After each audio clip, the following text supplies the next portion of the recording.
Excuse me. What in the world are you thinking? Mean Gene, the first thing you need to do is to tell these people to shut up if you want to hear what I gotta say. What up, y'all? It's KMB, the Sexy Ninja, in the place to be for our Paper Saber universe. And we're going to talk about Rampage, April 12th, 2024. Excalibur, Jericho, and Tony on commentary. It is a solid show for what it was. You know, a lot of things happened, but the soundbite you're going to hear at the end of this show is not even from Rampage. It's from another story, and we'll cover it here soon. We start the show off with Orange Cassidy versus Alex Reynolds, and with John Silver on the outside, trying to help as much as he can for Alex to get the win over Orange. But, of course, Orange Cassidy's going to get the win. He's mad. He's angry. And after the match, Renee comes up to Orange and says, hey, I want to know what's going on with you. Like, how do you feel about all this Trent stuff? And before he can really say anything, Trent comes out. And I was like, oh, this is emotional, man. Like, I was taken aback when Trent attacked Orange. And here comes Chuck, and I'm like, oh, fuck. Is Chuck going to attack Orange? And they did this really great thing where Chuck's, like, right behind Orange Cassidy. And everyone's like, oh, and then he just walks past Orange to, like, tell Trent, like, hey, back off.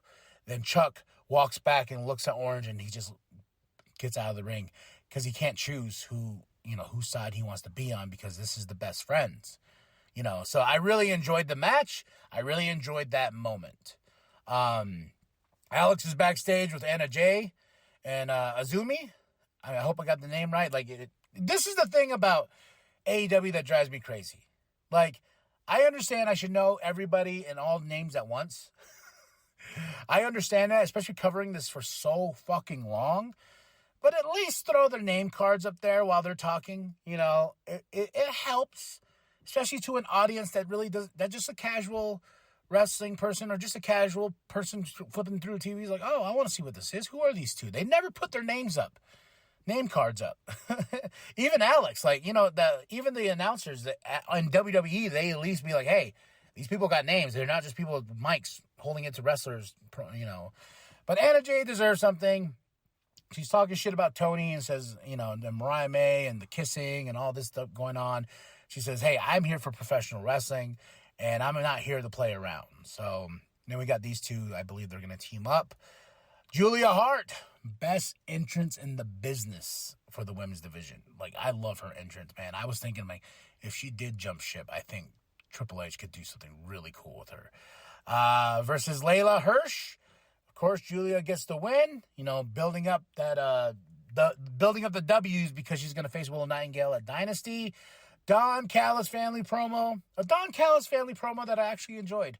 Because he goes, I want you to go old school. He's with Fletcher and Hobbs because they're going to face Blackpool Combat Club on Collision. He's like, I want you to go old school. I want you to rip eyes out. I want you to die, And Kyle was just like, okay, man, Don, I'll do that. He even chops Hobbs, and I laughed so hard because Hobbs did no-sell that shit. He no-sell that shit, man. It was fucking funny, man. I was like, oh, all right. Well, we'll see how this goes. Zach Knight versus Angelo Parker. And, of course, Zach beats down Parker before the match. But we're rooting for Angelo because I've been very, very, very, very, very invested into this feud with Saraya and Harley. But no Ruby. Because Ruby has said, she's like, I'm not going to be there to see what happens. And, of course, Zach Knight got the win, but busted up Angelo Parker. Saraya and Harley, Zach all over the corpse of Angelo Parker. And I hope Angelo gets Ruby back, and they take on Zach and Saraya in a mixed tag team match. Because I'm rooting for Angelo, and I'm rooting for Ruby. I want them to take down the Knights. That'd be an awesome name. But I kind of found it funny too, if I can talk, that Zach, as soon as he got the win, Saraya's music hit. So hopefully he gets his own music. Alex is backstage with Kyle O'Reilly and Rocky Romero. And Rocky says, hey, I'm going to challenge Roderick Strong in an eliminator match. And if I win that, I'm going to go on and face him again and win the international championship. Because Kyle's like, hey, I would love to tear it up with you, in the ring and everything like that. But Rocky says, well, I got to take care of business first. And he tells Kyle, like, hey, if I do win that championship and when I win that championship, you get an opportunity. Kyle's like, let's go then. But here comes Roderick. Here comes the Undisputed Kingdom. They're like, Kyle, what's going on, man?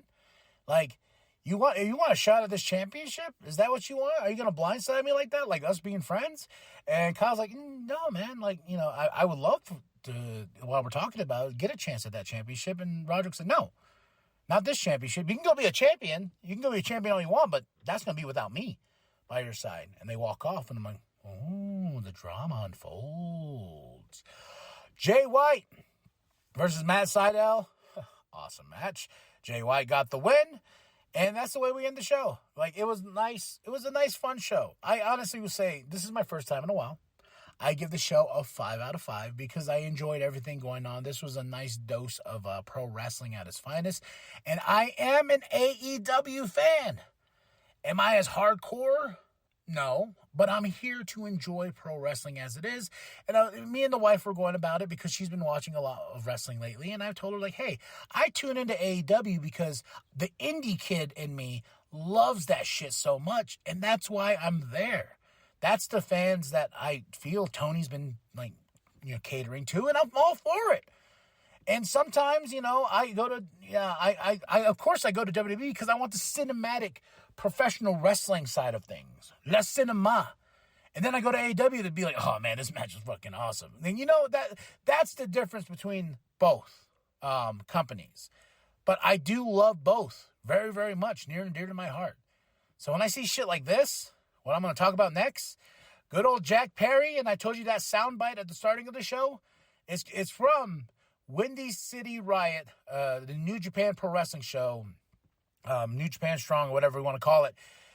Actually, a filled arena. I don't know if that arena is smaller than what AEW usually does. I think it is, but it looked pretty full to me. And I was like, well, New Japan's filling those seats. But, okay, here we go. Breaking it down. If you're going to try to find it, you gotta look anywhere and everywhere. I finally found a few things here and there. Look on TikTok, YouTube, but on X, New Japan is taking that down, copyright and everything from the actual show itself. And the show is Windy City Riot in Chicago. Okay? Jack Perry comes out and he's rocking the Chicago flag on his back. We got, and from a few angles I've gotten off from this show, a few fuck CM Punk chants. Not a lot, but they're noticeable in some footage I've seen. And he goes and he stands in the middle of the ring to his back to the crowd with that Chicago flag, drops the flag, and on his jacket it says, "Cry me a river." Okay? All this stuff going on this week, with the footage being released and everything like that, people, like, I will say on the stance of that footage, I will say 80% with Punk, 20% with on the other side of like, oh, Jack Perry, he didn't seem aggressive and whatnot.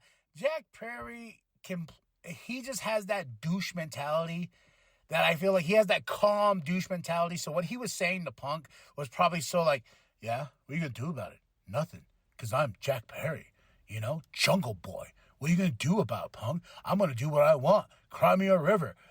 That's who I am. So like, that very stone face. And of course, Punk got aggressive, but he also said, I told Tony, I will handle this if you don't handle this in a way that you will not like. And Punk is an old school mentality dude. And yes, he's from the Ring of Honor era, and Samoa Joe's probably the same way. Like, back in those days, if there's a problem, it needs to be handled by management or the booker or anything like that. If not, the wrestler, the talent will be like, all right, well, I'll handle it. And you ain't going to like how I handle it, but I did warn you to handle it. So all the stuff going on and the footage being taken down because of copyright. But Jack Perry is making waves on the internet with this jacket, with this thing. I don't even know how the match was he did. But it's Windy City Riot, and I'm going to go check out the match itself, check out the show. But, yeah, there we go. Because my wife's like, did you see the things on Rampage? I was like, oh, what? Anything juicy? She goes, Jack Perry came back. She goes, I didn't watch the show, but Jack Perry came back. I was like, huh. So I watched the entire Rampage. I was like, where's Jack Perry? Then I went and did my research, and I was like, oh, and I went deep, and I found the footage from all types of camera angles, even the main camera angle that got taken down because of copyright and everything. But yeah, so my thoughts on Jack Perry doing this, good for him. Yeah, I'm saying that, good for him. He is taking this, he's making a name for himself. That's what he's doing. I understand that it's on Punk's expense and using Punk as a stepping stone, but with him being on the indies, he's still under contract with AEW, even though he ripped it up, did the whole thing, and Tony won't talk to him, and Tony's mad at him because he cost him CM Punk, and there was a moment where he was going to bring back Jack Perry, and then, of course, the infamous Survivor Series return of CM Punk, and Tony's like, oh, fuck that, fuck you, Jack, you cost me CM Punk. So there's still a little bit of animosity there, and Tony is not a boss. He's not handling it the way he should handle it. But he probably is like, if you want to get in my good graces, you could wear this jacket. Or I don't even know if it came from him. He probably didn't, because I don't think Tony's that creative. But Jack is taking the ball and trying something, and we'll see where it goes. And this is catering to those hardcore indie fans like myself. And this felt like an indie type of thing that would happen when you go to an indie pro wrestling show. It's like, ooh, look at this little drama. He's talking about it, especially with it being a New Japan show. So, we got to cause some drama. But I said, good for Jack Perry for being like, fuck it. I'm going to run with this. Cry Me a River. And that crowd, that's what you're going to hear on the soundbite. Oh, cry me a river. Oh, cry me a river. So, will that transfer over to AEW television? That what Jack has in his hands as of this moment, will that transfer over to the bigger audience? We shall see. We shall see where that goes. So that's it. That's all. Rampage, you get a 5 out of 5. And this Jack Perry thing, I'm very interested to see where we go with this, So we'll see what happens. All right, y'all. Like and subscribe. Share with your grandma. Share with your grandpa. Share with the bum down at Walmart. Go to ProWrestlingTees.com/New World Podcast. Get yourself that sweet nWp logo created by Penta X. And remember that the New World Podcast is for life, brother. Just leaning in to this whole scapegoat persona